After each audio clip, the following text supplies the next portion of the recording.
अंमली पदार्थांची तस्करी आणि सायबर गुन्हेगारी मुळापासून मोडून काढण्यासाठी कठोर कारवाई करू अशी भूमिका कोल्हापूर परिक्षेत्राचे नूतन विशेष पोलीस महानिरीक्षक रंजन कुमार शर्मा यांनी व्यक्त केली। कोल्हापूर परिक्षेत्रात कायदा सुव्यवस्था अबाधित ठेवण्याबरोबरच सर्वसामान्य नागरिकांना सन्मानाची वागणूक दिली जाईल असं त्यांनी स्पष्ट केलं। मावळते विशेष पोलीस महानिरीक्षक सुनील फुलारी यांच्याकडून आज रंजन कुमार शर्मा यांनी पदभार स्वीकारला। यावेळी प्रसार माध्यमांशी ते बोलत होते। कोल्हापूर परिक्षेत्राचे विशेष पोलीस महानिरीक्षक सुनील फुलारी यांची राज्य गुन्हे अन्वेषण विभाग पुणे येथे बदली झाली आहे। त्यांच्या जागी रंजन कुमार शर्मा यांची नियुक्ती झाली आहे। आज मावळते महानिरीक्षक सुनील फुलारी यांच्याकडून रंजन कुमार शर्मा यांनी कोल्हापूर परिक्षेत्राचा पदभार स्वीकारला। फुलारी यांनी गेल्या 2.5 वर्षातील कोल्हापूर परिक्षेत्रातील कामगिरीचा आढावा घेतला।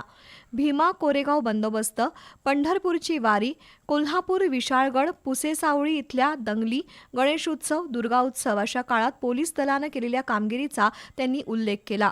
सर्व निवडणुकीत कायदा सुव्यवस्था अबाधित राहिली। 2023 पासून आजपर्यंत परिक्षेत्रातील 34 मकोका प्रस्तावाला मान्यता देऊन 338 गुन्हेगारांवर कारवाई केल्याचं त्यांनी सांगितलं। अपघातामधील मृत्यू आणि गुन्ह्यात घट झाल्याचं त्यांनी नमूद केलं। सगळ्या निवडणुका शांततेत पार पडल्या, निर्भयपणे तिथे मतदान पार पडलेलं आहे। काही ठिकाणी जातीय तणाव वाढविण्याचा प्रयत्न झाला, पण ती सुद्धा संयमाने आमच्या अधिकाऱ्यांनी परिस्थिती हाताळली आणि तिथे समाजामध्ये शांतता नांदत आहे। अंजनगाव खेळोबालाही पुतळ्याविषयी घटना उद्भवली होती, पण ती सुद्धा स्थानिक स्तरावर सगळ्या खात्यांचे समन्वय करून शांततेने हाताळण्यात आलेली आहे।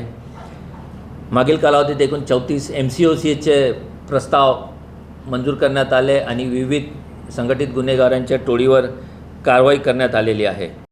दरम्यान पदभार स्वीकारल्यानंतर कोल्हापूर परिक्षेत्राचे विशेष पोलीस महानिरीक्षक रंजन कुमार शर्मा यांनी आपली भूमिका मांडली। सामान्य नागरिकांना केंद्रस्थानी ठेवून आपली वाटचाल असेल। अंमली पदार्थांची तस्करी आणि सायबर गुन्हेगारी रोखण्यासाठी कठोर कारवाई करू असं त्यांनी सांगितलं। नागरिकांनीही पोलिसांना सहकार्य करावं असं आवाहन नूतन विशेष पोलीस महानिरीक्षक रंजन कुमार शर्मा यांनी केलं।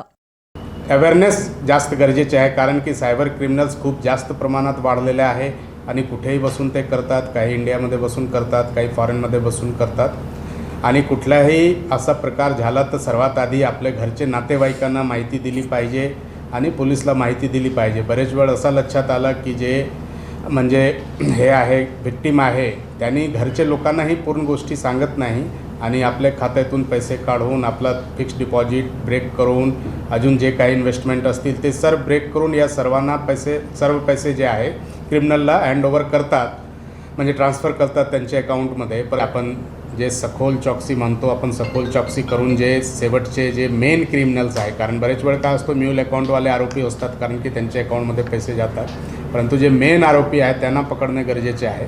तर त्यांना पकडण्यासाठी आपण सर्वोत्तरी प्रयास करणार आहे। गुन्हेगारी मोडून काढली जाईलच, पण अवैध व्यवसाय खपवून घेतले जाणार नाहीत असं त्यांनी स्पष्ट केलं।